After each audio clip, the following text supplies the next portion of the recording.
Hi there. So today I'm coming to you live from the slopes of Ngong Hills, and I want us to have a discussion about something, what is typically called family business.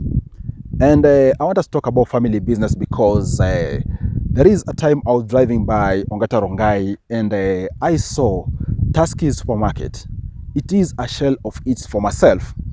And I'm pretty sure you all know what happened to this particular supermarket because it really closed a good number of its branches, mostly because of family wrangles and other related challenges.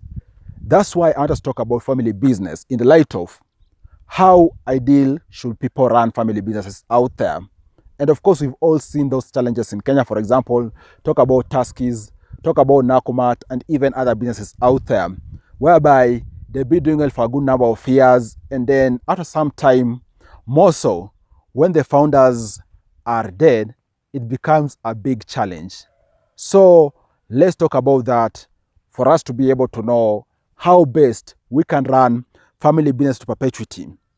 And I'm saying so because even beyond Tuskys, beyond, for example, Nakumats, we've all seen also other examples. Like, for example, I think the oldest family business in the world is some hotel. I don't remember the exact name, but it is still operational in Japan. This hotel was begun in 1600 years there. So it has been in existence for almost 500 years, being passed from generation to the next. There is a reason as to why that's the case. And of course, that's why I want us to have this conversation. Okay? And as you can see, right behind me is part of the awesome Ngong Hills, quite a distant, but the hills are very beautiful. So, I'm going to talk about this from two responsibilities. First, the parents, and also second, the children. From the parents' perspective, I think it is important to do two things.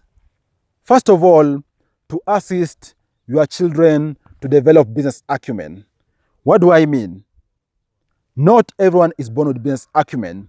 So as a parent out there, it is important to ensure your children develop business acumen.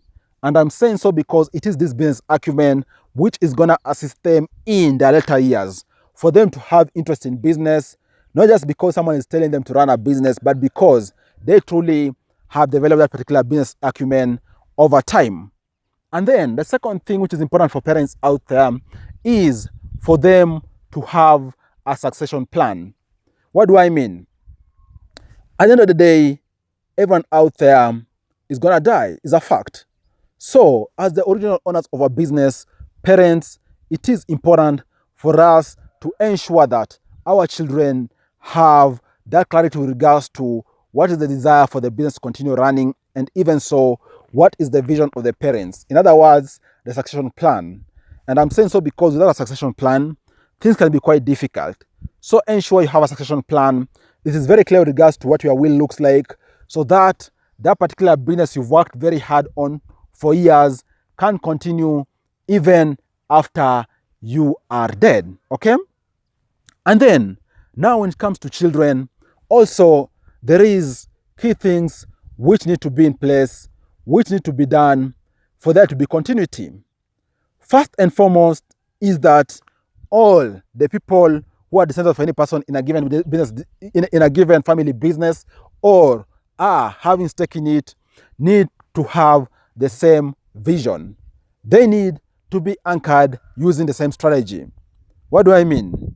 If, for example, they don't have a common strategy, things can be quite difficult.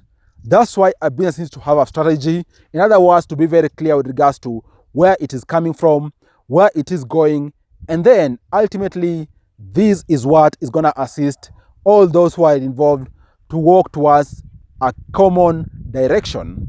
Have clarity with regards to what the strategy is, and all those who are involved are going to move towards the same direction. Because if that doesn't happen, most likely people are going to be pulling towards different directions. And then, second, relating to that too, is that there needs to be clarity with regards to roles. In other words, what is person A doing, okay? What is person 2 doing? You all can be doing the same thing. And in fact, just to give you an example, what we saw, for example, with Tuskys is that there was factions pulling on either side. A person wanted to run the show. A person wanted to have control of the business, and yet the reality is that not everybody can be the CEO, okay? Not everybody can be the chief operating officer. That tells you there is need to have clarity with regards to what each person's role is. And I'm saying so because without clarity, chances are people are going to be pulling in different directions. And if that happens, be sure that's going to be the onset or the beginning of that particular business falling. So ensure there is clarity with regards to roles. What is X son doing? What is X daughter doing? Okay, and so forth. And by doing that, each and everybody is going to respect their unique roles, whether active or even passive. And then the third key thing, which the second generation needs to do, is that they need to manage their appetites. What do I mean? Most family businesses out there come to an end because of greed. You find, for example, one person or even 2 or 3 people come together, they want to have the entire cake. Guys, you need to choose a struggle. You can't have your cake and eat it too. You need to understand it is a family business for a reason. Multiple people are playing a role into that. So ensure you manage your appetites.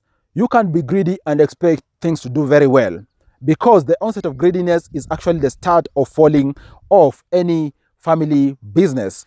So ensure you keep that in check for you to be able to at least ensure the business continues very well. And then the fourth thing, which descendants of the founders or beginners of family business need to have in mind, is that they need to look at the business as a going concern. In other words, it is not accounted for you to get rich real quick. You need to know that wealth is built over time. So work very hard, and of course, you're working together to ensure that you are growing this wealth for the long term. What do I mean? That is where things like, for example, compounding come into force. You compound wealth for it to be able to grow exponentially over time. When you compound wealth, it means that you don't cash out all the profit at once. You are building a business with a view of it growing and growing and growing over time. So ensure you do evoke compounding.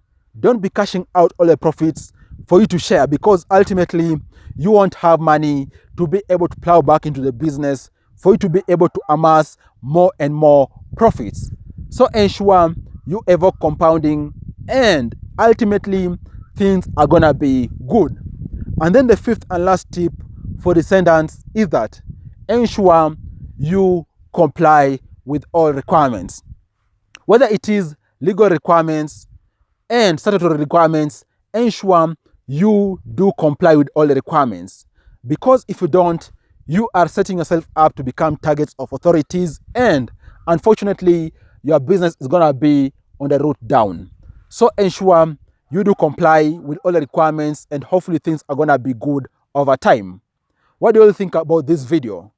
Do you think these are some of the useful tips which businesses out there can look to evoke for them to be able to ensure family businesses do well?